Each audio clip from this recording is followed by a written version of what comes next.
efektornya. Efektornya ada kabelnya ke sana juga mestinya. Ada kabel ke sana juga, nanti keluar sebagai efektor. Bisa bayangkan itu ya? Untuk mempermudah pemahaman kita tentang sistem saraf. Oke, sebelum dilanjutkan pada materi hari ini, ada pertanyaan dari materi sebelumnya?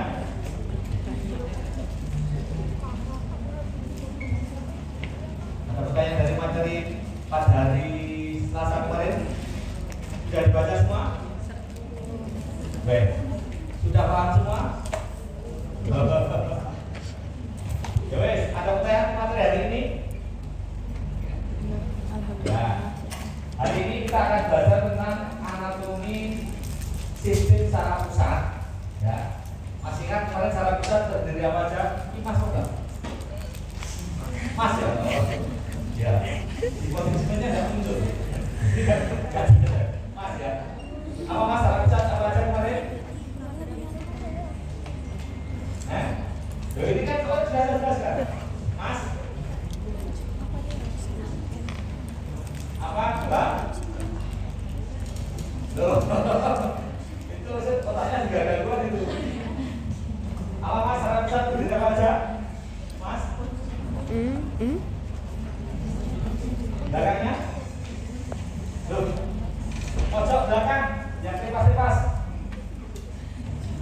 Otak saraf pusat terdiri dari sampingnya? Sudah kemarin. Saraf pusat terdiri dari otak dan medula spinalis. Sudah tahu? Sudah saya. Anda mungkin kurang pede saja menyampaikan. Jawab saja, salah nggak apa-apa. Ya, karena kita belajar. Jadi kita hari ini belajar tentang saraf pusat yaitu otak dan medula spinalis. Hari ini saja kita khusus bicara tentang otak saja enkefalon. Pertemuan berikutnya baru kita belajar tentang medula spinalis.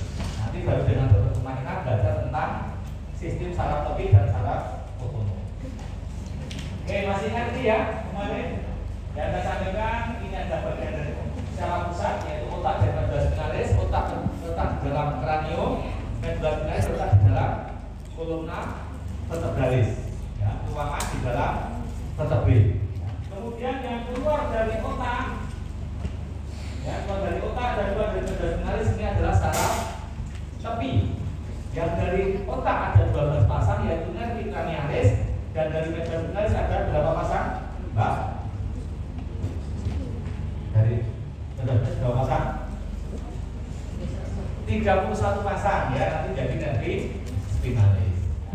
Nah ini secara narasinya kurang seperti ini masih ingat kemarin ya, bagian dari pros enkefalon menjadi cerebrum dan enkefalon menjadi mes enkefalon tetap, kemudian yang pros enkefalon menjadi medula oblongata pons dan cerebrum ini pada saat dewasa ya, pada otak kemarin dari 3 vesikel utama menjadi 5 bagian dan kemudian dewasa menjadi seperti ini. Kemudian ini yang saraf, ini yang medula spinalis ada 31 pasang nanti spinalisnya dan ini adalah sistem saraf topi. Oke, sekarang kita masuk pada otak atau enkefalon. Ya, otak atau enkefalon. Otak ini merupakan bagian dari sistem saraf pusat yang terletak dalam kavitas cranialis di dalam rongga kepala. Ya, di dalam kavitas cranialis rongga kranium kita. Masih ingat ya dulu ya, Anda belajar kranium? Ya.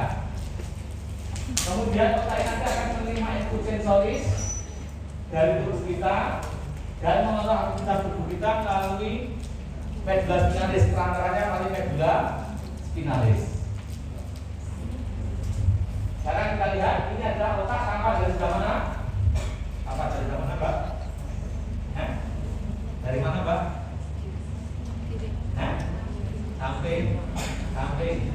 Samping. Mas pojok belakang, apa dari mana Mas? Lateral.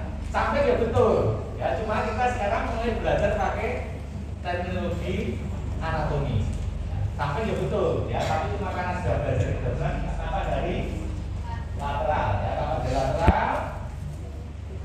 Anda lihat ini secara skematis ya, secara skematis ini adalah cerebrum, otak besar. Ya. Kemudian cerebrum, otak kecil dan yang berwarna kuning ini mestinya yang ini tidak kelihatan dari samping, dari lateral, ya. Tetapi karena ini skema menggunakan ini adalah truncus cerebri atau truncus encefali atau brainstem atau batang otak. Mungkin Anda pernah mendengar istilah MBO, mati batang otak misalnya. Nanti apa itu mati batang otak? Ya. Jadi ini adalah cerebrum, tapak belakang, kemudian cerebrum dan truncus cerebri atau brainstem atau batang otak. Pada saat dewasa, kemarin dari 3 basis utama ini menjadi proses encefalon menjadi bagian-bagian dari cerebrum, bagiannya cerebri dan encefalon. Kemudian yang mesencefalon ya bagian dari truncus cerebri ini mesencefalon tetap, kemudian yang proencefalon jadi pons dan mesobolaka dan cerebrum. Saya kira ini sudah paham semua ya. Otak besar, batang otak dan otak kecil. Kalau bahasa awamnya, ya ini bahasa medisnya. Sekarang kita bahas satu persatu bagian-bagian dari otak kita. Ini secara skematis seperti yang saya sampaikan kemarin ya. Ini saraf dan ini saraf besar dari otak dan medula spinalis. Nah, sekarang kita akan masuk untuk hari ini adalah cerebrum dan truncus cerebri. Sekarang kita masuk yang pertama yaitu cerebrum. Oke, ini tampak dari mana, Mas? Ini tampak dari mana?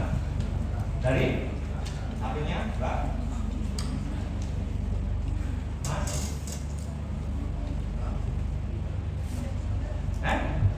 Mas? Mbak? Tampak dari? Media. Ini kan di belah ini. Kan beda teman tadi. Dari media, dari kalau otak di belah tengah. Jadi ini adalah nampak dari media, kemudian ini sudah sebesar nampak dari media. Karena nanti belajar anatomi itu kan Anda sudah pernah lihat atlas anatomi kan? Kalau atlas Indonesia sekarang kan juga misalnya aplikasi Strava dan sebagainya ada 3 dimensinya. Nah, otak yang kita berikan dengan 3 dimensi ini dari lateral, dari media, dari superior, dari basal dan sebagainya. Ini adalah tampak dari media. Jadi kita potong pas garis tengah pada potongan media atau mid sagittal. Nah, nanti kita lihat bagian-bagian di dalam ini tampak media tampak pas dari encefalon, mesencefalon, kemudian sudah kelihatan. Cerebrumnya sudah kelihatan pada dalam korteksnya ya dan substansial organ. Oke, sekarang cerebrum. Sudah tak tahu ya, tampak dari mana saja? Silahkan dibaca nanti ya. Ini tampak dari lateral, tampak dari media, tampak dari superior. Nah, superior, ya, tampak dari lateral, potongan pada media. Cerebrum ini merupakan bagian terbesar di otak kita yang terdiri dari 2 belahan otak. Mungkin orang mau bilang otak kanan dan otak kiri. Secara anatomis namanya hemispherium cerebri dextra hemispherium cerebri sinistra. Dipisahkan oleh suatu celah yang besar di otak namanya viscera longitudinalis superior. Jadi otak kemarin kan awalnya dari gelembung, 3 gelembung utama ya, depan, tengah, belakang. Kemudian kan sudah saya jelaskan, encefalon dia membentuk lekukan, membentuk tonjolan-tonjolan, ada sulcus, ada viscera, ada gyrus dan sebagainya. Nah, kemudian otak gambarannya dewasa kurang lebih seperti ini. Yang normal itu harus ada lekukan, tonjolan dan sebagainya ini. Kalau ada kelainan tidak terbentuk itu nanti ada gangguan. Dia tidak berfungsi sempurna. Ini merupakan pusat penjelasan kita, ya. Dan tadi penjelasan dihubungkan oleh suatu substansia apa yaitu corpus callosum. Jembatan hubungan antara otak dan otak kiri. Di mana dengan otak ini memberikan kemampuan kita membaca, menulis, berbicara, berhitung, ya, bermain musik, merencanakan melihat masa lalu dan sebagainya, termasuk berimajinasi. Nah, kemarin sudah saya ilustrasikan ya, dari kerja otak yang simpel, yang sederhana, sampai yang kompleks, memilihkan keputusan yang mungkin menyangkut masa depan, menyangkut orang banyak dan sebagainya, kan kompleks. Ya. Itu kerja dari otak kita.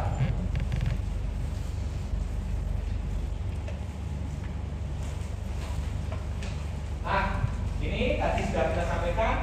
Besok pada saat praktikum silahkan dilihat ya, kita ada preparat yang basah, yang asli, yang dari kadaver basah, baik yang utuh maupun yang sudah kita potong. Kemudian ada yang preparat kering, yang dari kadaver maupun yang manekin dan digital. Silahkan mungkin Anda bisa memvisualisasikan, membayangkan bagaimana sebenarnya otak kita ini.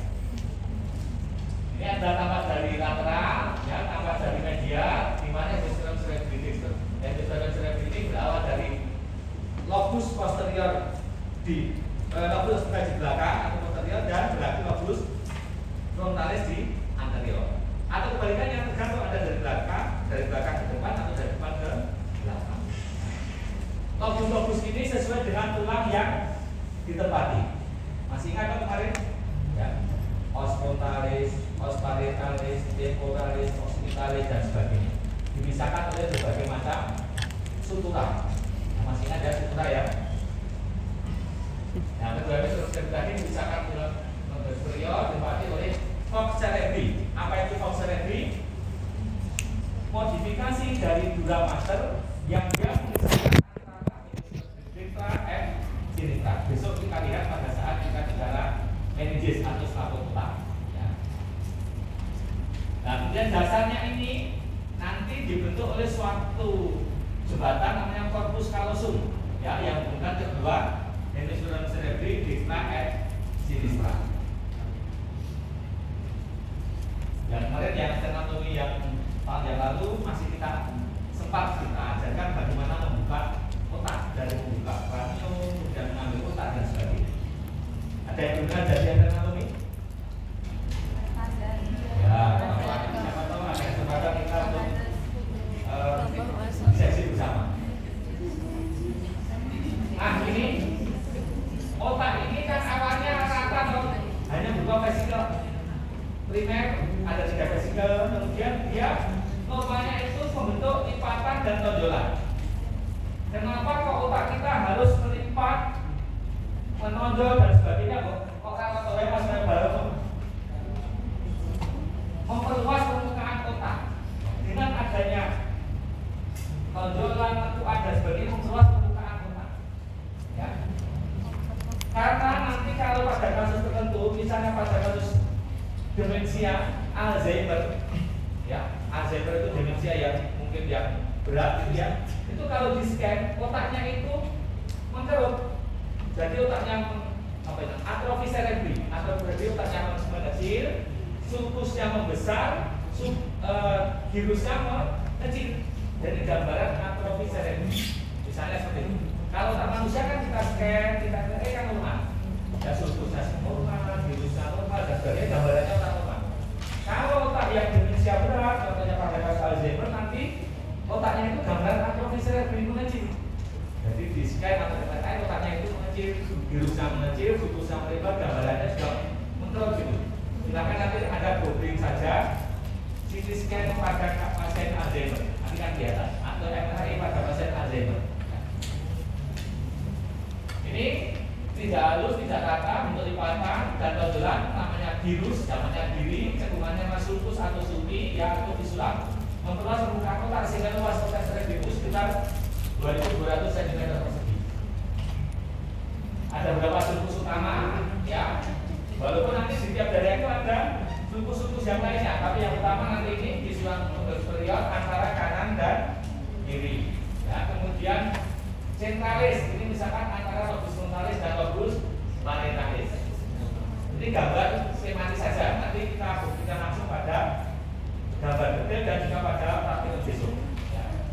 Visual lateris antara lobus frontalis dan parietalis dengan lobus temporalis ini, ya. Lateris, kemudian parieto-occipitalis yang di sebelah media, kemudian visual arcata juga di sebelah media. Ini nanti juga di tiap lobus itu ada sulcus-sulcus lagi. Misalnya yang frontalis misalkan menjadi lobus frontalis superior, media, inferior dan sebagainya. Nah, gambarannya kan seperti gambaran otak kita ini. Hemisferum cerebri dibagi menjadi 4 lobi atau 4 lobus sesuai tulang yang ditempati. Lobus frontalis dan sekarang disebutkan di sini ya, frontalis, parietalis, temporalis dan occipitalis. Jadi temporalis yang tepat di belakang tulang tadi, parietalis, temporalis dan occipitalis. Ada buku yang menyebutkan ada dua tambahan lobus lagi, yaitu lobus centralis atau insular yang terletak di tengah. Kalau lobus temporalis kita buka, kita potong, nanti dalamnya ini ada namanya insula atau lobus centralis.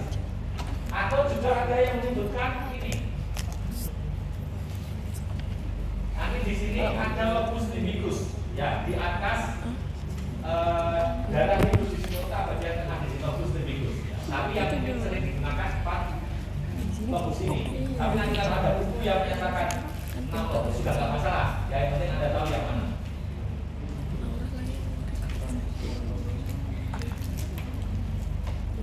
Ya tadi lobus pertama tadi. Dan masing-masing kenapa kok harus dibagi menjadi 4 lobus dari belajar ini?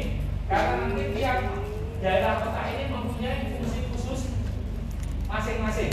Ya fungsi khusus masing-masing. Nah silakan dibaca nanti ya. Nanti di belakang ada namanya area fungsional korteks cerebri. Ya, tiap titik daerah di otak ini mempunyai fungsi masing-masing. Ada untuk motoris, ada untuk sensoris, ada untuk penglihatan, untuk pendengaran, untuk mempersepsi dan sebagainya. Ya. Salah satunya yang terkenal adalah menurut Brodmann ini. Ada berapa area menurut Brodmann? Yang tahu? Ya urutannya kurang lebih ada 1 sampai 2, tapi mungkin tidak utuh ya, hanya 02. Itu nanti juga ada nomornya masing-masing. Silakan dihubungi aja Brodmann area. Nanti akan muncul nomor 1 apa, 2 apa dan sebagainya. Ya. Ini untuk misalnya lobus frontalis, ini yang pertama ini adalah misalnya untuk tadi motoris, ya. Area bicara, brokas area terutama lobus frontalis bagian kiri ya di area 4445. Ini kalau terjadi kerusakan di sini apa yang terjadi? Afasia motorik, nggak bisa ngomong. Nah, jadi misalnya pasien datang dengan keluhan, dok ini pasien tiba-tiba lemah tangan kanan, kaki kanan, nggak bisa ngomong. Kemudian Anda bisa menduga kemudian gangguannya di sini. Apakah karena trauma atau karena stroke dan sebagainya. Kemudian lobus parietalis yang di sini ini adalah memang untuk sensoris, ya. Occipitalis ini terutama ini adalah untuk penglihatan, ya. Kemudian temporalis ini adalah untuk pendengaran, ya. Dan asosiasi termasuk area bicara sensoris. Bicara sensoris itu menangkap apa yang diomongkan oleh lawan bicara kita. Anda bisa menangkap arti omongan saya? Karena nanti kalau orang yang ada kerusakan pada lobus, pada area auditif, dia nggak bisa ngomong, nggak bisa menangkap omongan lawan bicara, tapi bisa ngomong. Ya, itu namanya afasia sensoris. Oke, ini mungkin skematis juga mudah area-area kalau ini biasanya saya sampaikan di teman-teman psikologi, ya, yang dia tidak harus detail areanya apa, tapi lobus frontalis misalnya untuk motoris, berpikir, ya, misalnya untuk imajinasi dan sebagainya. Oke, ini nanti ada area fungsinya apa, ya, kemudian hubungannya dengan bagaimana dan sebagainya.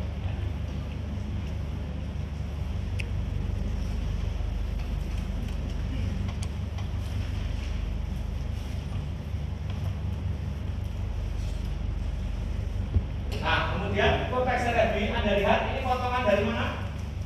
Dari mana, Mas?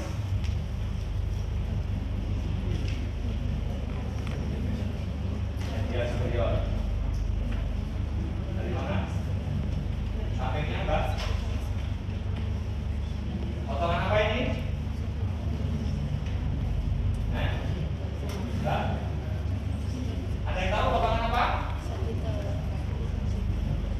Sudah ada gambarnya ini. Potongan apa? Saya benar. Potongan apa? Sagita. Apa? Potongan korona. Ya masih ingat toh? Kalau gini sagita, kalau pas tengah ini sagita. Ya sagita itu kanan kiri. Ya. Kemudian kalau sumbu panjang itu namanya transversal. Ya. Kemudian kalau depan belakang koronal atau di otak bisa frontal. Potongan tengah atau frontal. Penting nggak Anda mengetahui potongan-potongan ini? Penting, karena besok kalau pas CT scan, dan CT scan kan bisa dari tampak corona, tampak sagita, ya, tampak transversal bisa. Jadi tahu misalnya ada tumor itu di mana bisa memproyeksikan, atau perdarahan bisa apa bisa diproyeksikan. Jadi istilah-istilah ini Anda harus tahu. Ya, corona, sagita, transversal itu Anda harus tahu. Ya. Jadi kalau depan belakang namanya koronal atau frontal. Ya. Oke, ini adalah kotak pada potongan koronal. Anda lihat di sini. Ini yang di bagian pinggir ini, yang tipis ini kalau di warnanya coklat. Ini bagian namanya apa, Mbak? Ya, yang ini, yang pinggir-pinggir ini. Substansi agresial. Nama lainnya apa? Ya, ada yang bisa bantu? Apa, Mbak? Korteks cerebri. Nah, korteks cerebri itu komponennya isinya apa? Dari bagian neuron, Mas? Sampingnya? Ada yang tahu? Kemarin? Mbak? Komponen yang korteks cerebri bagian neuron apa? Yang di situ? Ada yang bisa membantu? Apa? Badan sel. Mereka sudah itu. Nah, ini dia mengingat dengan yang kemarin, mengaplikasikan dengan yang kemarin. Ya. Badan sel di sini. Kalau yang tengah ini yang berwarna putih ada substansia alba. Komponen neuron apa yang banyak di sini? Mas? Akson. Ada akson di sini, nanti di situ ada berbagai macam traktus, fasciculus dan sebagainya. Oke, korteks cerebri kulit otak merupakan bagian substansi agresial untuk luar cerebrum tebalnya sekitar 2-4 mm, mengandung miliaran neuron di sini, ya, disebut dengan substansi agresial yang lebih cepat daripada substansi alba sehingga membentuk sulcus dan gyrus ini. Nah, ini sekarang kita belajar tentang berbagai daerah, berbagai area di otak dengan fungsinya masing-masing. Tadi kan lobus frontal misalnya dengan motoris, ya, kemudian untuk judgment dan sebagainya. Parietal itu sensoris, occipital, visual, kemudian temporal, auditoris dan sebagainya. Ini nanti lebih spesifik lagi, ya. Nanti ada penomoran yang banyak dipakai adalah menggunakan Brodmann's area, ya, area Brodmann. Contohnya di sini, misalnya di sini, ini adalah daerah yang ini warnanya apa ini? Ungu kok ini?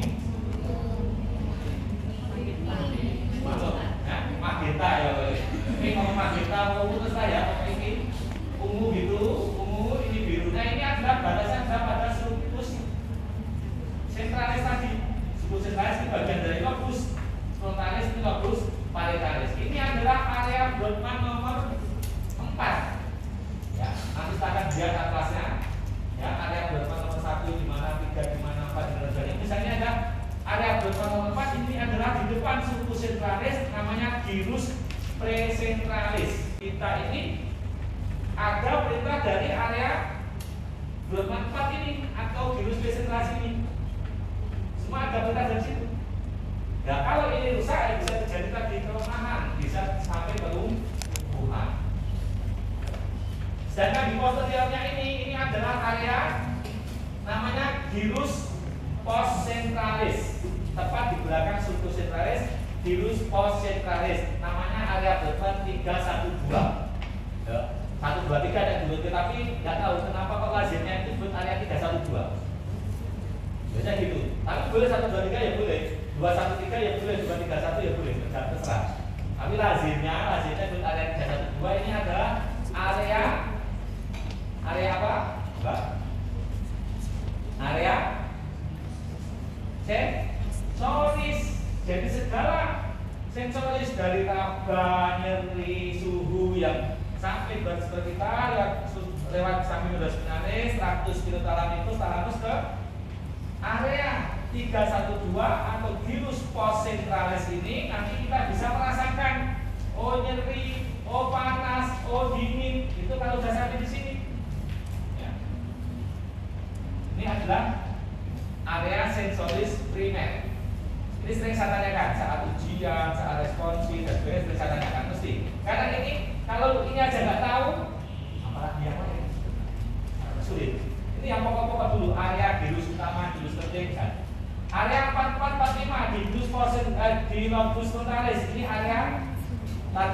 Broca's area, area bicara motorik.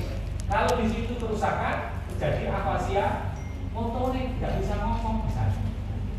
Kemudian misalnya di sini ada area 17 di lobus occipitalis. Untuk apa area 17? Mbak, Bapak?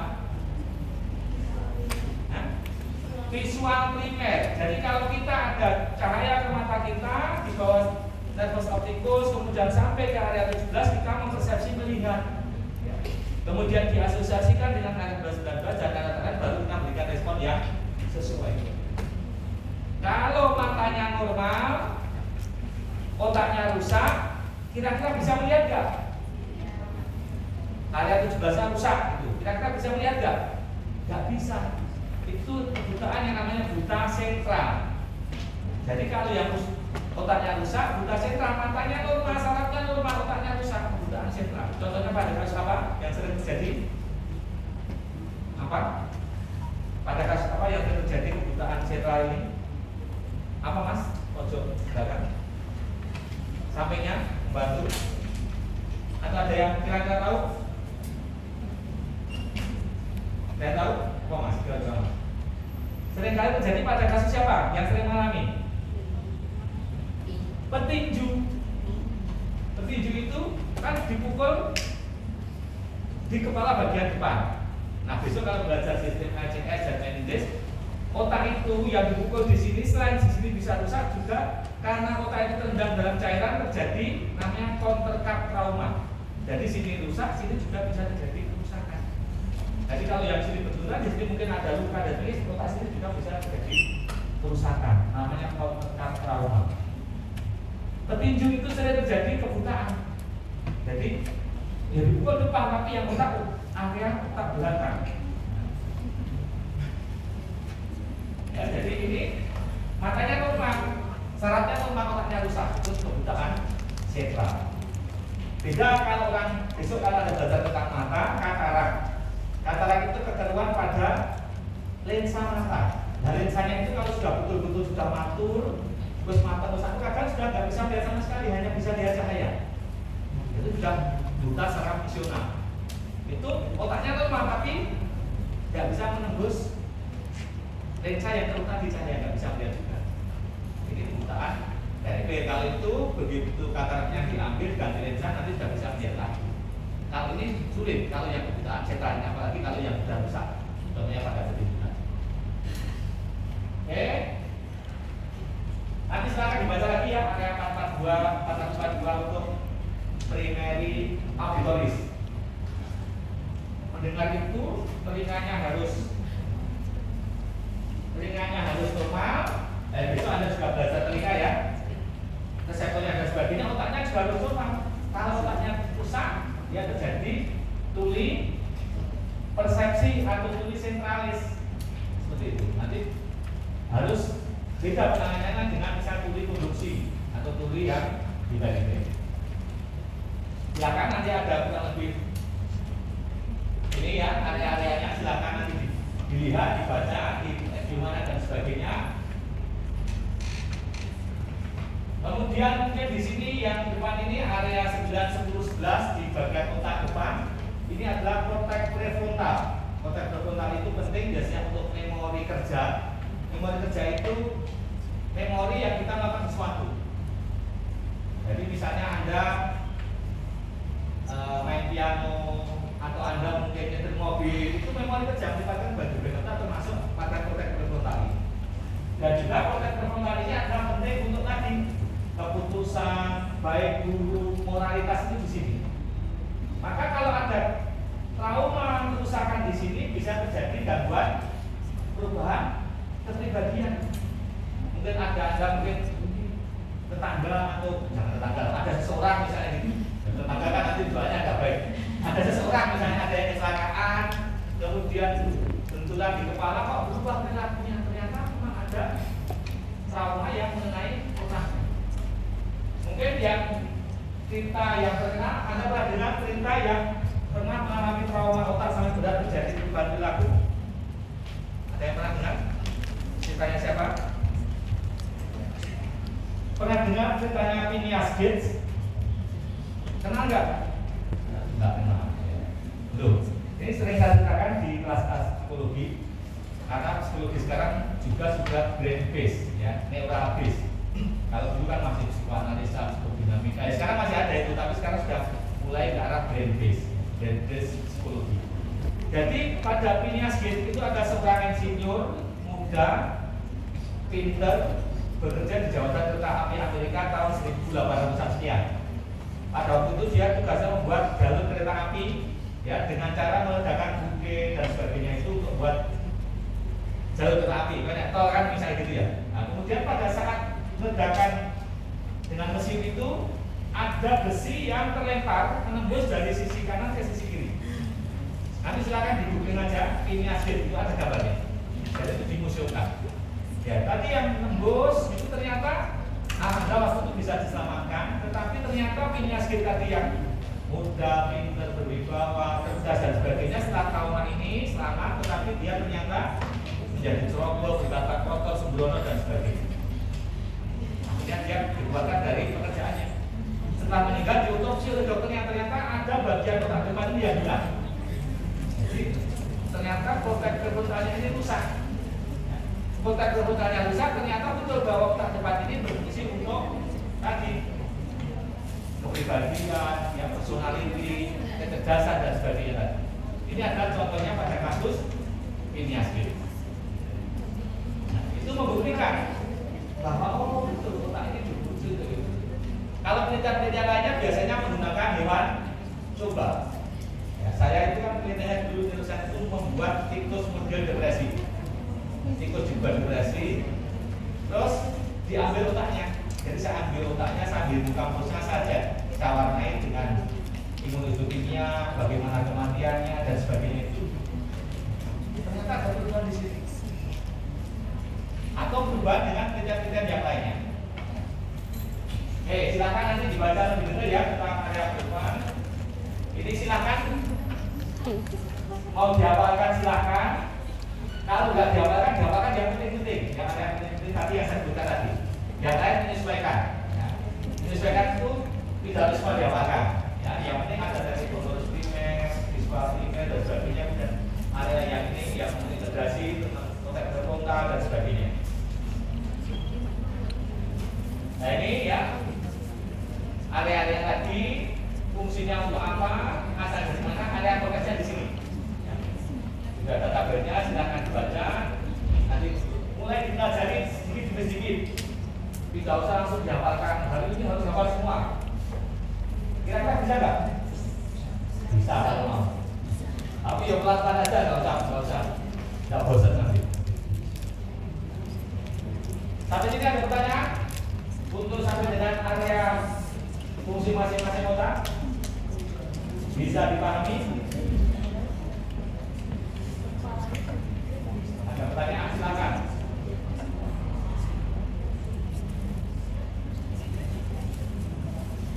Oke, kalau nggak ada, oke, kira-kira ini gambar apa ini? Ini yang berwarna biru, ini yang berwarna merah. Ada baca videonya ini? Ini adalah homunculus sensoris. Ya, jadi area somatosensori yang primer. Ya, somatosensori primer berarti di virus mana, Mbak? Somatosensori di virus mana dari? Sampingnya? Belakangnya, baris ke 1, 2, 3. Mbak? Virus mana? Nah, konsentralis bisa, jadi bisa. Makin malu, belum mau ngomong.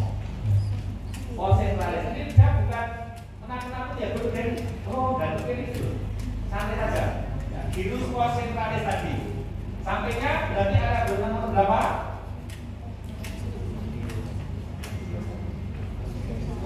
312. Nggak tahu kok. Jadi ini belajarnya biar mudah.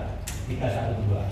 Kemudian yang motoris ini adalah area motoris primer di virus presentalis. Area berapa?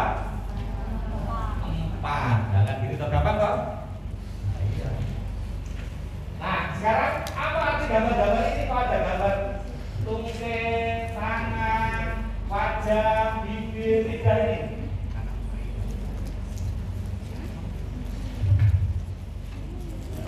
Nah, tadi selain tadi untuk sensori misalnya di sini, ternyata di sini juga ada daerah tertentu bahwa untuk area tungkai itu banyak diperserapi di bagian otak superior dan medial.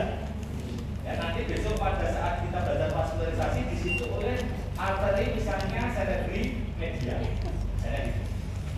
Nah, ini ada tungkai, ini ada di medial. Kemudian yang atas lateral ini mulai tangan, wajah, bibir, lidah. Semakin besar area ini berarti semakin besar untuk darah itu yang bertanggung jawab. Dan lidah itu sensorisnya makanya paling bisa merasakan, karena memang di daerah latar ini untuk lidah ini banyak.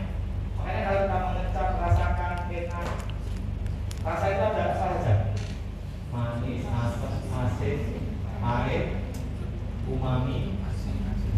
Nah itu kan di lidah. Ini cukup luas. Kemudian bibir juga demikian. Tangan itu lebih luas daripada tungkai. Makanya kita misalnya takdir perabaan mengandalkan tangan atau tungkai. Normalnya tangan. Ya, tetapi kalau misalnya orang dengan disabilitas, kadang dia bisa mengandalkan tungkainya. Itu namanya nanti neuroplasticity. Ya, bisa terjadi kompensasi. Demikian juga yang motoris.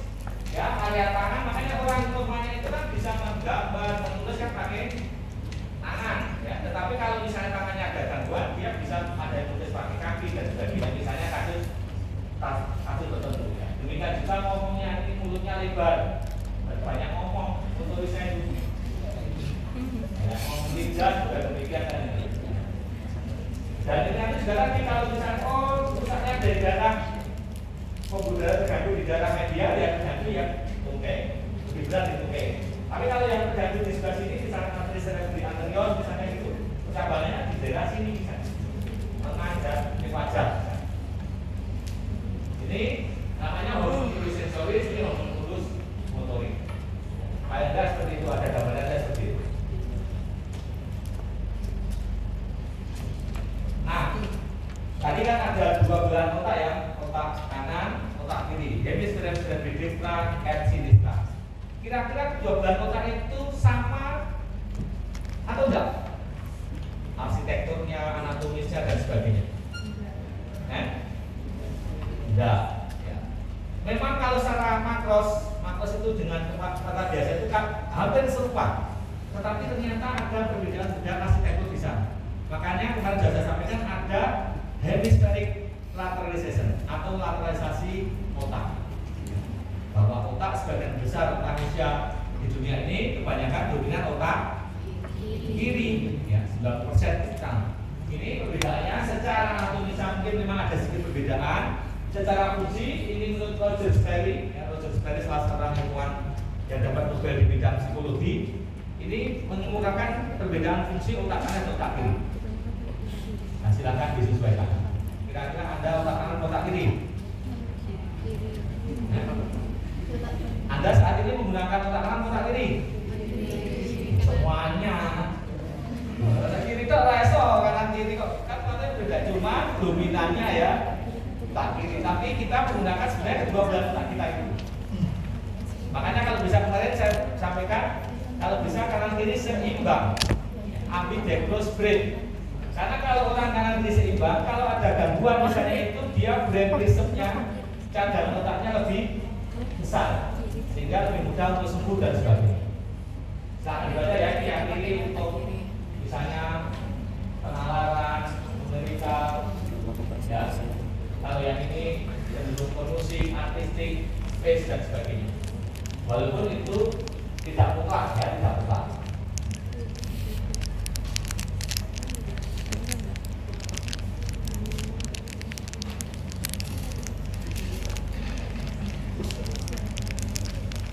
Oke, silakan kasih saya pertanyaan dulu.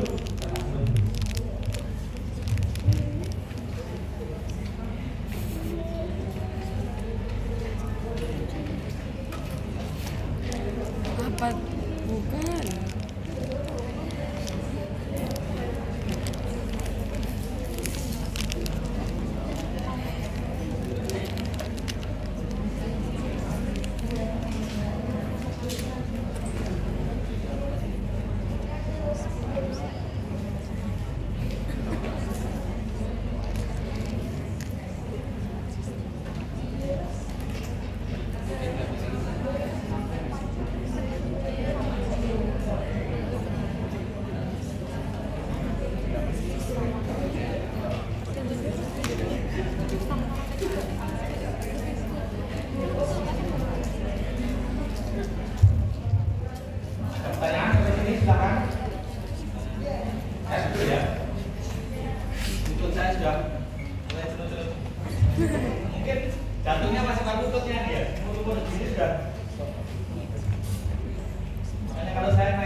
tadi kita sudah belajar tentang konteks cerebri ya, area luar permukaan otak. Sekarang Anda lihat, ini potongan dari mana?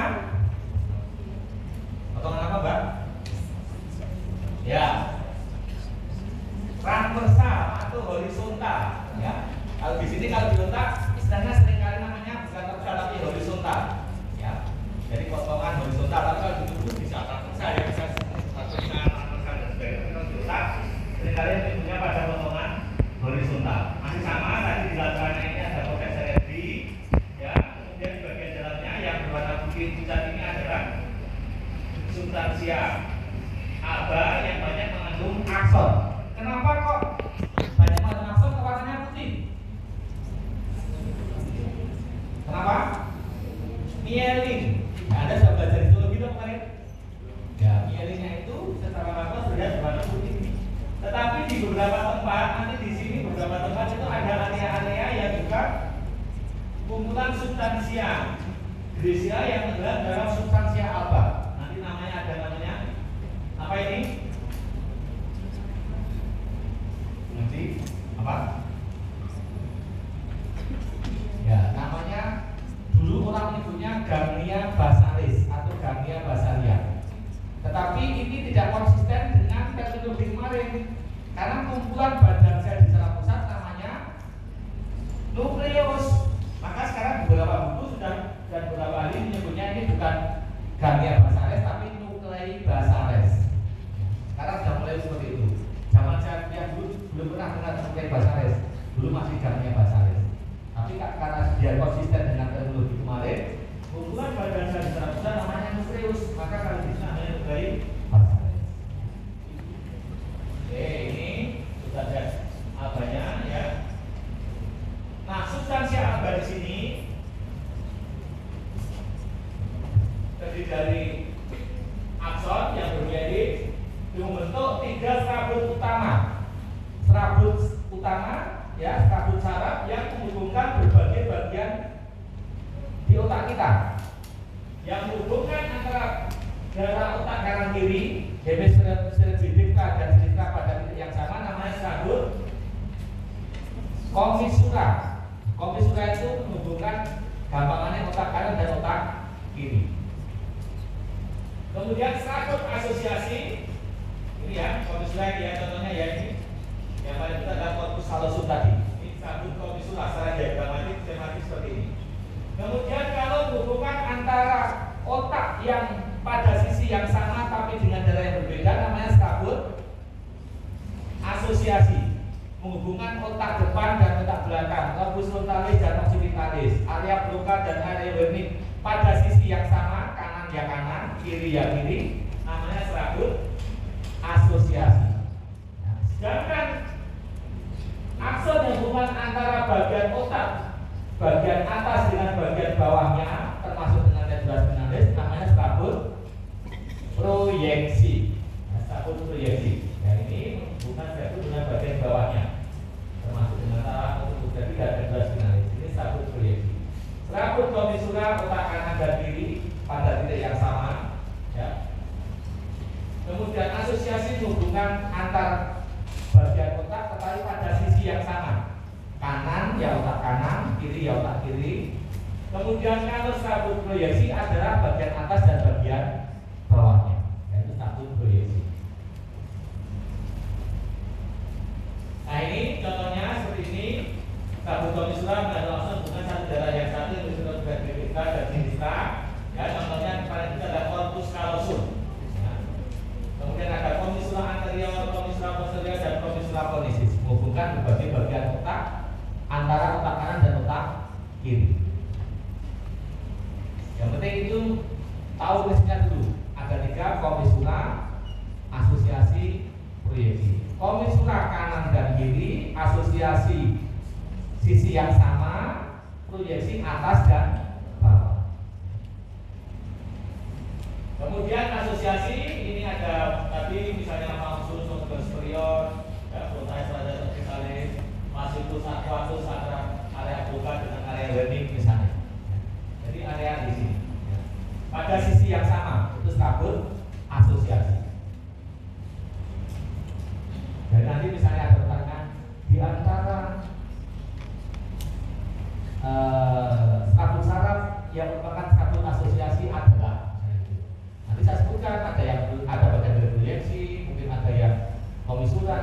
pilih yang mana yang asosiasi. Atau kebalikannya yang saya minta yang proyeksi, nanti ada pilih yang proyeksi. Karena sekarang soalnya nggak boleh kecuali. Kalau dulu kan boleh kecuali, sekarang kan nggak boleh kecuali. Jadi saya harus memilih yang ini, nanti harus bisa mengidentifikasi. Kemudian yang proyeksi adalah antara bagian atas dengan bagian bawahnya. Ini bisa descendant turun atau bisa ascendant naik. Besok pertemuan berikutnya kita bicara traktus pada otak ya, ascendant mana, descendant mana, fungsinya apa dan sebagainya. Ini dan traktus itu sebenarnya gampang kalau yang pertama yang proyeksi itu ya. Itu dari namanya ini sudah menunjukkan asal dan tujuannya. Traktus corticospinalis. Dari mana? Cortex ke medulla spinalis. Ya, misalnya seperti nanti tidak anterior atau lateral dan sebagainya. Corticopontini dari cortex ke pons. Misalnya seperti itu. Ya, corticopontini dan sebagainya. Ya, ini status yang proyeksi. Seperti saya sampaikan kemarin, bagaimana kita mengetahui ini? Ya bisa dengan penelitian pada hewan coba dengan neural tracing. Ya, neural tracing ada yang menggunakan marker yang bisa bergerak oleh transport aksional. Anda sudah belajar transport aksional? Tahu nggak? Fisiologi ya. Bagaimana perjalanan transport aksional bisa anterograf, bisa retrograf, atau mungkin dengan kalau yang tertentu dengan virus. Dengan virus itu bisa bergerak pada saraf itu. Atau kemarin kalau in vivo pada orang hidup bisa juga dengan kemarin saya sampaikan praktografi. Silakan di Google praktografi, nanti muncul gambaran saraf saraf dan warnanya beda-beda. Ada yang biru, hijau, merah dan sebagainya. Bagus sekali gambarnya. Nah kemudian ini Anda kira-kira suka istilah yang atas atau yang bawah? Atas. Ya ini istilah yang lama. Istilah yang lama kemarin kan tadi sudah sampaikan. Kalau kumpulan badan sel secara pusat namanya nukleus. Nah, padahal gamnya bahasanya itu kumpulan badan sel di dalam otak kok. Kalau gamnya ada kumpulan badan sel di saraf tepi. Besok kita lihat ya. Sekarang beberapa buku referensi sudah sering menggunakan nukleus basalis. Walaupun ada beberapa buku masih menggunakan gamia basalia atau gamia basalia. Ya, yang berwarna coklat ini, yang berwarna coklat di kanan kiri dari talamus, terdiri dari nucleus vermiformis dan nucleus caudatus. Nucleus vermiformis terdiri dari putamen dan globus pallidus serta menangkap media. Dan nanti dia bersama-sama berhubungan dengan daerah sistem limbik, dekat dengan sistem limbik. Ini gamnya bahasanya memang itu dari SLB, berikan untuk area motoris ya. Berhubungan juga dengan di daerah substansi yang tidak di dasar kepala ya. Ini terutama berfungsi untuk motor bawah sadar, deteksi otot skelet dan berhalus gerakan. Yang sering terjadi pada gangguan pada nukleus basalis atau gamia basalia ini adalah kekakuan gerakan. Salah satu yang terjadi adalah gangguan namanya Parkinson. Pernah lihat? Pernah dengar? Parkinson itu biasanya pada umur sudah mungkin 60-70 itu bisa ada gangguan degeneratif, kerusakan pada gamia basalia termasuk neuron-neuron dopaminergic pada substansi cyanida mesencephalon. Itu biasanya tandai dengan face mask muka data. Muka data itu apa? Sedih, jurang kita sedih, seneng kita tanpa ekspresi. Face mask, muka seperti topeng. Face mask, kemudian apa? Tremor. Pernah lihat tremor? Anda pernah tremor? Kapan Anda tremor? Kapan Anda tremor? Ose, biasanya kalau mahasiswa itu kalau mau ujian tremor itu, ayo gitu tremor. Itu tremor yang normal atau tidak? Itu normal, karena tremor fisiologis. Jadi kalau Anda mau OC misalnya mau hitting gitu tremor itu normal itu. Tak apa, tenang aja. Tapi besok kalau sudah puas, masih jahit masih tremor, dan itu berarti kurang latihan. Tapi nanti ada latihan bagaimana caranya biar tidak tremor. Misalnya. Makanya sekarang udah dilatih itu, kalau sekarang menjahit itu tremor langsung aja. Kalau besok jahit sudah nggak boleh tremor lagi besok kalau sudah koas. Nah, tremor yang kita lakukan adalah tremor fisiologis. Ya kalau Anda ujian tremor, kemudian mungkin besok pas dilamar calonnya mengeluarkan air tremor itu ya itu fisiologis. Kemudian kakinya ini gerakannya kaku seperti robot.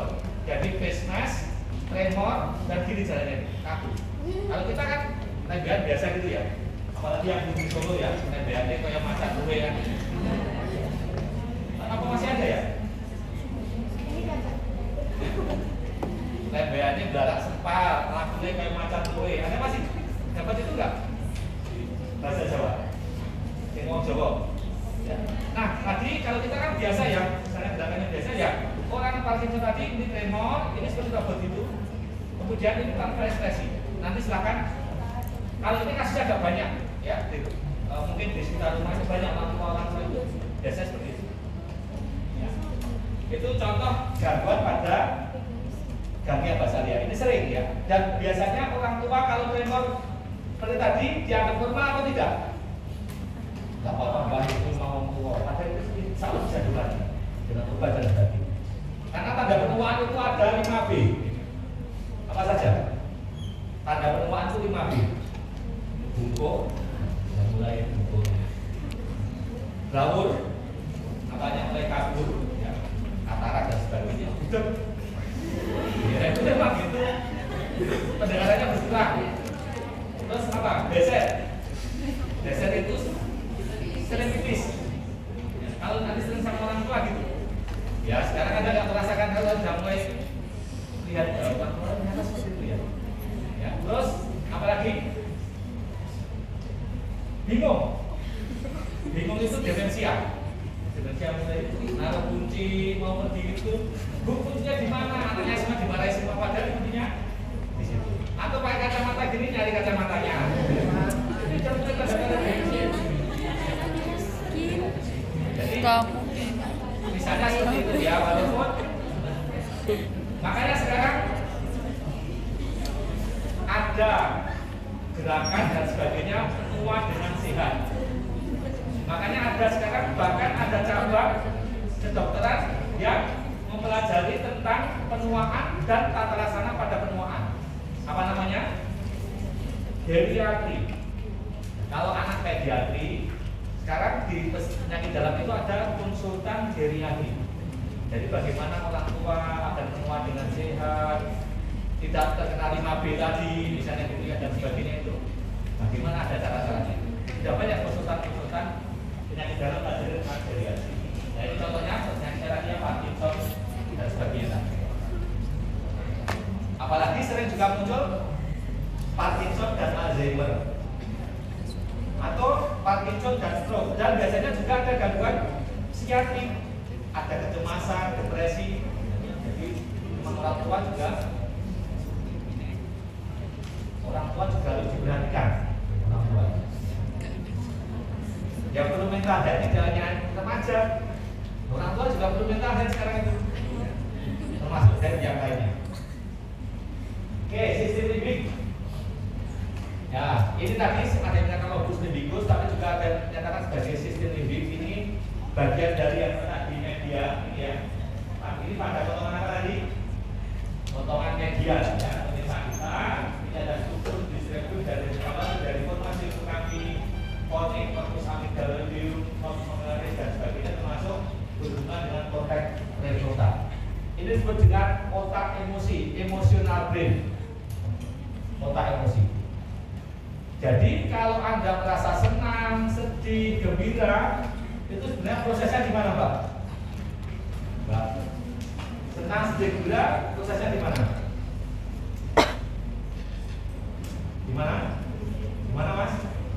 Di sistem limbik di otak. Tapi kalau Anda senang, sedih, gembira, rasanya di mana? Di hati. Hatinya di mana? Hatinya di mana? Ya, jadi kan kalau belajar aku jadi bingung. Hatiku sedih, hati kok di sini? Hati kan ikut di sini. Jantung, sakit jantung begitu. Nah, misalnya seperti itu ya. Jadi sebenarnya proses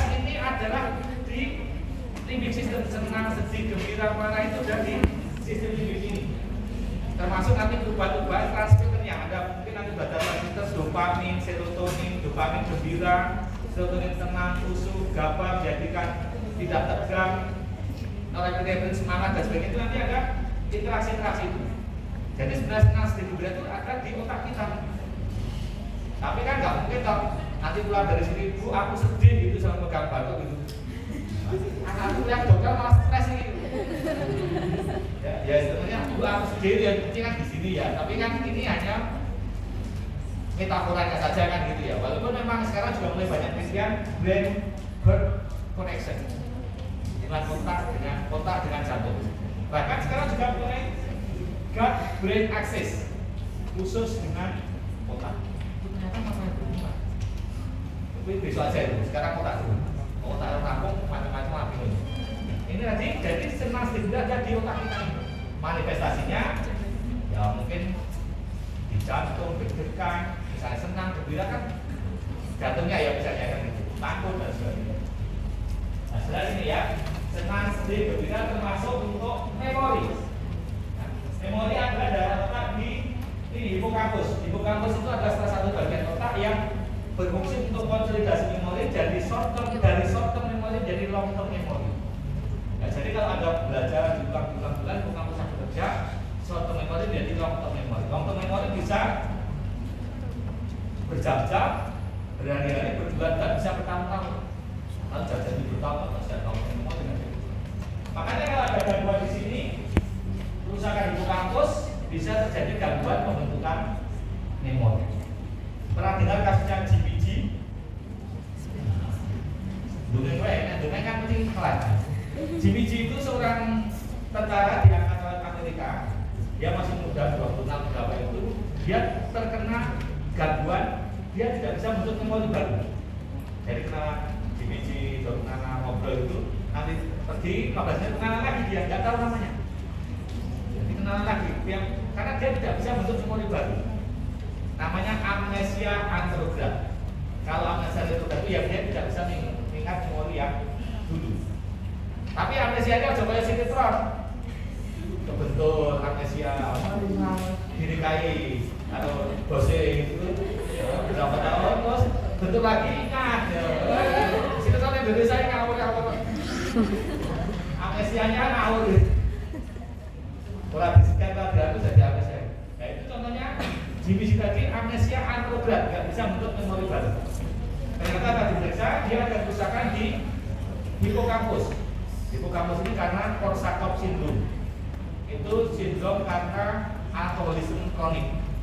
Minum alkohol banyak dan itu jadi sindrom Korsakoff karena kerusakan pada hipokampus.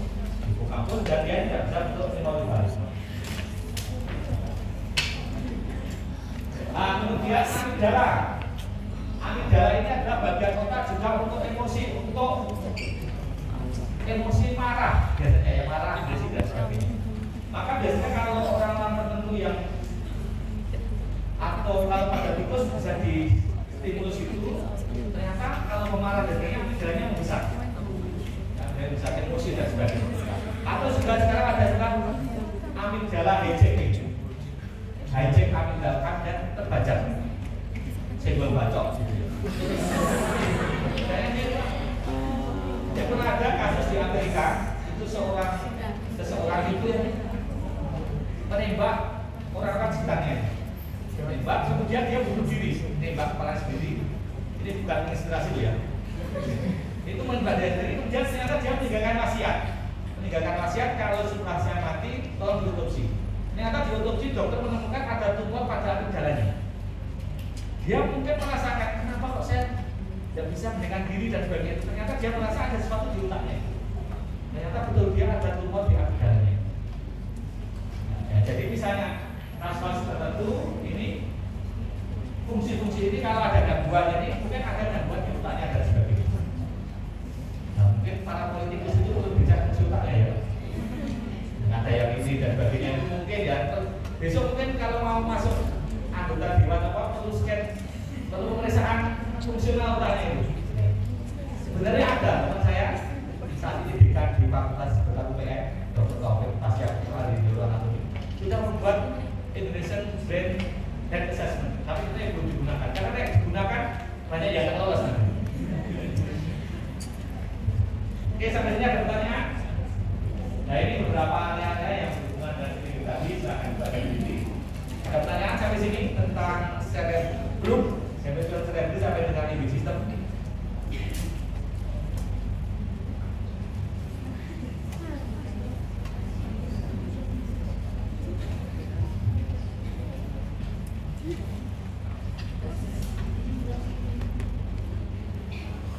Oke, kalau nggak ada lanjutkan dari pros enkefalon. Tadi kan sudah enkefalon ya, jadi presiden cerebri.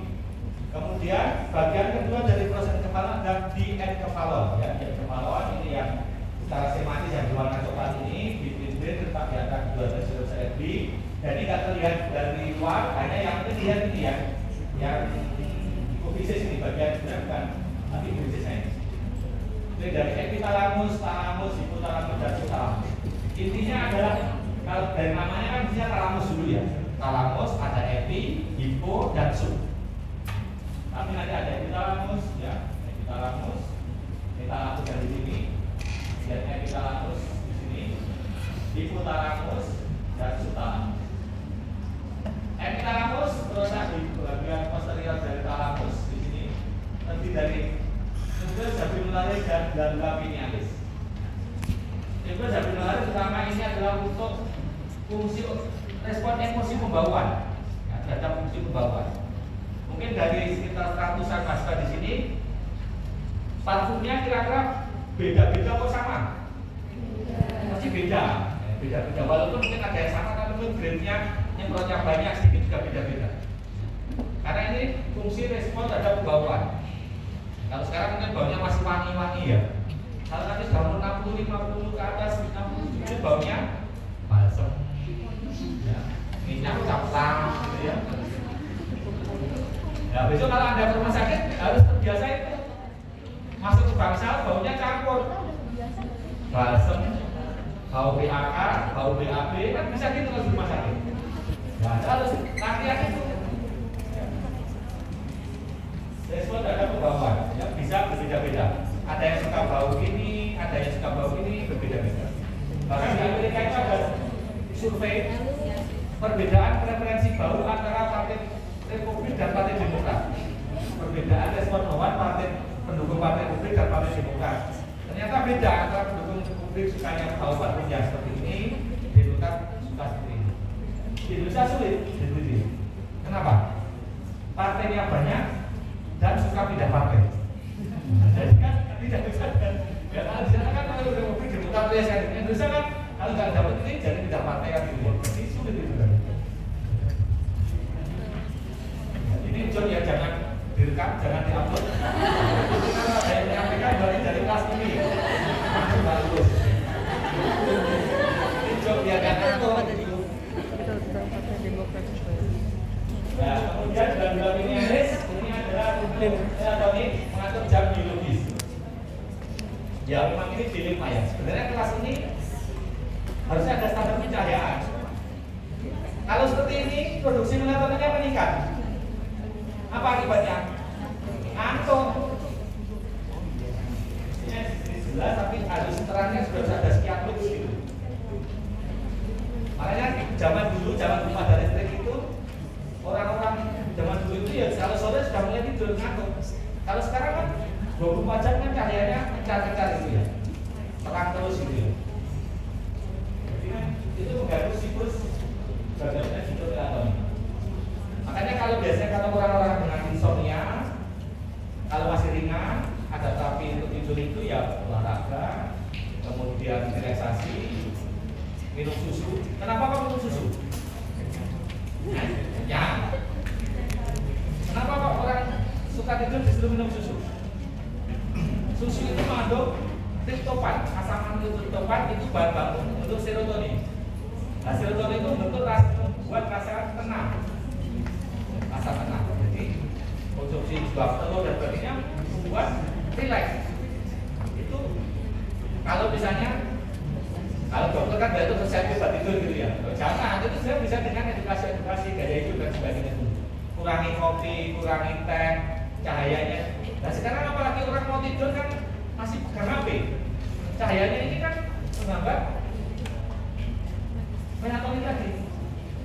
Bisa nggak tidur? Bisa, tapi kadang tidurnya nggak nyenyak, nggak deep sleep. Padahal kalau tidurnya nyenyak itu deep sleep itu mungkin tidur 2 jam, 4 jam, dan cukup.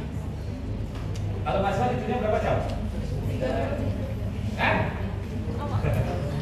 Ya. Kalau sekarang silahkan dia atur sendiri. Apalagi besok atur sudah. Mungkin sekarang isu kesehatan kan dokter muda, presiden pun sekarang dibatasi nggak boleh. Saya dulu jaga seminggu pun di ruang ICU itu, bukan ICU, ruang itu anak itu kelas seminggu sendiri, itu kan luas. Jadi zaman dulu puasa sedikit, nggak ada temennya. Nah, kalau sekarang sudah dibatasi nggak boleh. Sekarang jam kerja juga dibatasi nggak boleh untuk urusan dan sebagainya. Karena kan belum ada kasus dokter jaga terus 3 hari kan meninggal. Ada yang presiden anestesi pernah ada, bukan di sini, bukan di Solo. Kemudian dokter jaga di Malaysia karena dia jaga beberapa hari tidur itu meninggal juga. Karena overload, exhaust ya. Hati-hati. Makanya selain kesehatan mereka juga kesehatan itu dijaga. Nanti kalau masuk perawat, maaf dong, tiduran kurang tidur dan kata-kata harus punya cukup bacaan kita. Bukan gitu maksud saya, maksudnya Anda harus jaga kualitas tidurnya ya. Oke, talamus ini adalah yang ada di bagian media kecil, ini kecil tetapi penting ya. Dihubungkan oleh keduanya oleh adhesi tetapi di sini. Ini bentuk bagian dari dientermal. Fungsinya adalah terutama untuk relay station. Relay station semua input sensoris ke otak itu semua harus lewat talamus dulu, kecuali yang dari tragus, spinocerebellar dan olfaktorius.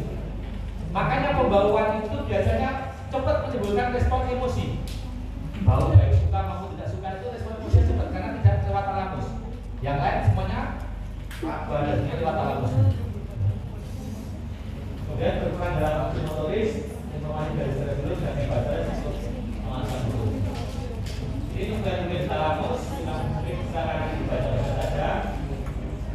Hipotalamus ya di sini. Ini kecil tetapi fungsinya sangat vital. Hipotalamus itu ya. Untuk melakukan cara hormonal ya, akses hipotalamus pituitari dan bawahnya hipotalamus pituitari adrenal, hipotalamus pituitari gonad, hipotalamus pituitari pankreas, kan banyak ya. Sedangkan nanti badan hidupik, makan minum, suhu tubuh, sirkadian, termasuk emosi, ini juga melibatkan hipotalamus. Termasuk stres tadi, salah satu akses yang terpengaruh adalah hipotalamus, pituitari dan adrenal. Selain saraf simpatis juga ada akses hipotalamus, pituitari, adrenal. Itu respon stres. Kemudian ini berapa area hipotalamus ya ini dengan fungsi masing-masing.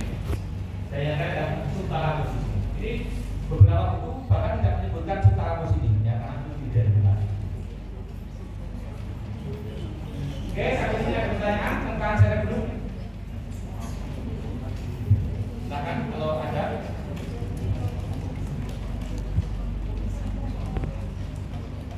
Silakan.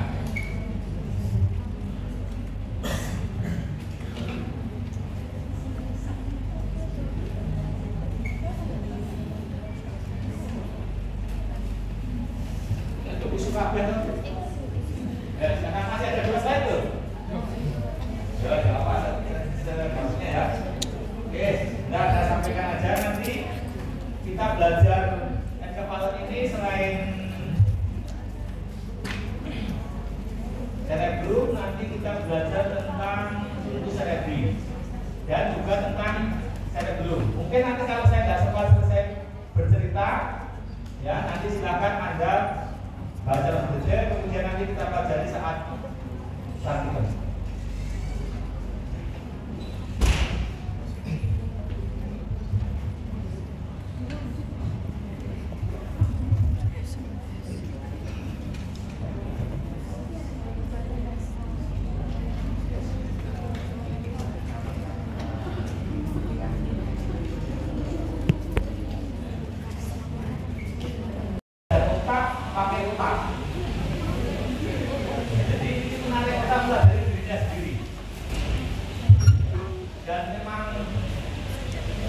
bisa ya? Alhamdulillah.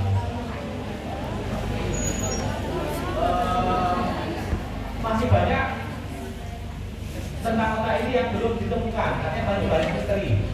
Misteri banyak diekspor, dan itu peluang bagi saya. Nanti kalau saya tidak bisa menjawab, itu masih misteri dari yang itu. Oke.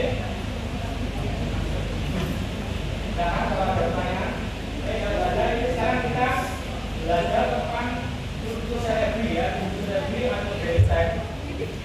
Saya memakai buku yang berpendapat bahwa brainstem kultur serebri dari Lesson Kemaluan Font dan Lesson Kemaluan Font dan Lesson. Karena ada beberapa buku yang kalau masuk kultur serebri, tapi saya tidak pakai itu. Ya, tapi nanti kalau menemukan buku itu ya kalau tak bingung, ya tinggal arahkan saja ke arah fungsinya. Ini tampak dari mana ini? Ya penting nanti Anda bisa mengidentifikasi. Ya, dan sebenarnya ini Anda tidak menghafalkan karena sudah ada keterangan gambarnya.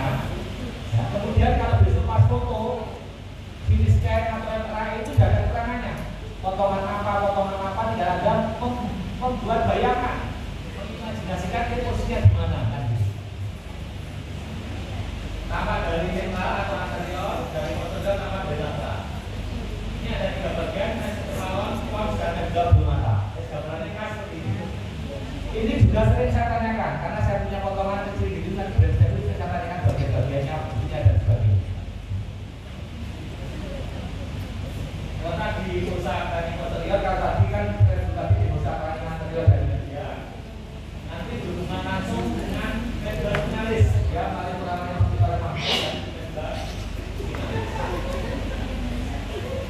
ya di material itu saya belum. Nah di sini brainstem atau rumus seperti ini banyak dilalui oleh ratus residen maupun asiden, ya, ratus asiden dan residen di sini. Dan dia brainstem ini adalah tempat badan sel dari nervi cranialis 3 sampai 12. Karena kalau yang 1, 2 itu bukan dari batang otak. Ya, nervus factorius tadi kan langsung ke nervus factorius ke otak. Nervus opticus juga demikian. Jadi kalau yang masalah badan sel di batang otak adalah yang 3 sampai 12. Dan yang penting di sini adalah pada batang otak ini di sini terdapat jaringan saraf yang difus. Difus itu sudah dipisahkan namanya formasi reticularis. Formasi reticularis itu bagian otak yang berfungsi untuk menjaga kesadaran kita. Kalau ini rusak, tidak sadar. Tapi kalau ini masih kita, tapi konteksnya rusak, bisa keadaan vegetatif. Ya, vegetatif. Vegetatif itu mungkin melek ya, tapi nggak bisa respon dan memang konteksnya sudah rusak, tapi brainstemnya masih intak, masih utuh. Dan terkait di sini adalah batang otak ini adalah tempat fungsi kita, denyut jantung, pernapasan dan sebagainya itu di sini. Makanya kalau ada gangguan di sini, trauma, tumor atau dan sebagainya yang dari batang otak, biasanya prognosisnya adalah budian malam, jelek. Biasanya ini kalau misalnya biasanya sudah berat biasanya di atasnya ya, bulan sensitif.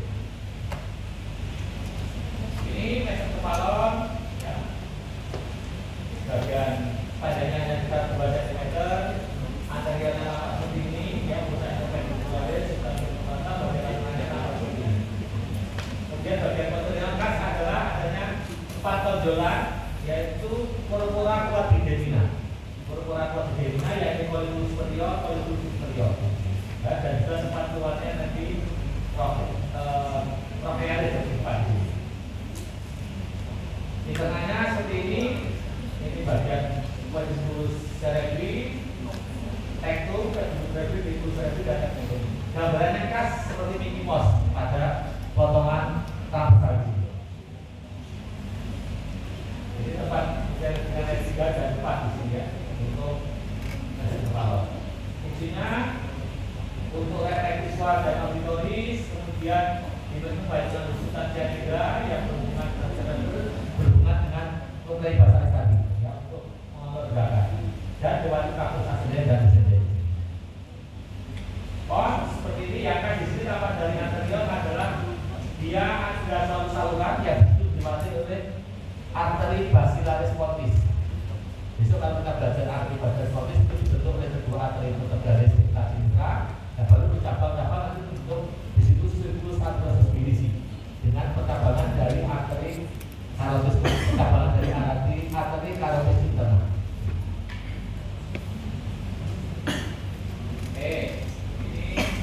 Jadi kemudian yang khas di sini penting adalah pada pembukaan anterior, tadi sudah ya, pada pembukaan tadi, kemudian posteriornya ini bagian dari stadium nanti untuk ventriculus tensius, ventriculus vagus. Yang terakhir adalah ini fungsinya ya, pons, saputan dan juga putar kita bersama dengan endobronata. Nuklein yang dengan enzimat 6, 7, dan 8.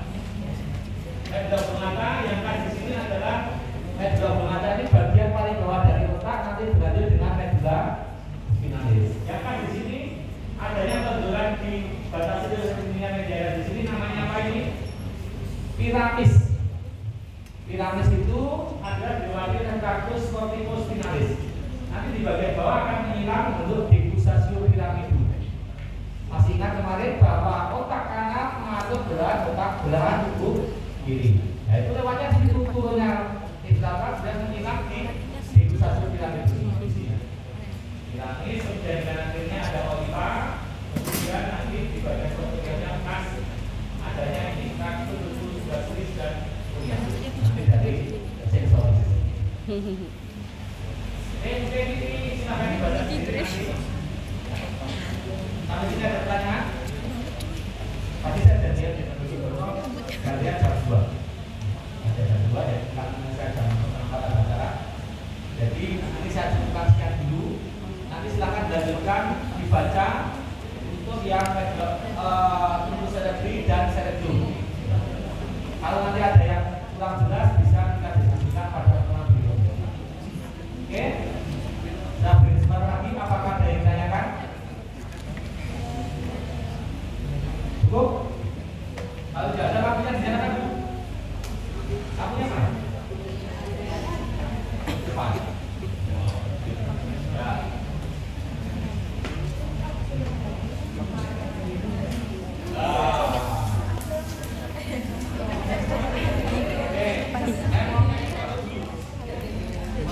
Lihat Pak Jawa dengan kelas apa ini? B. Sekarang kita dulu. Bagi bukti kuliah yang boleh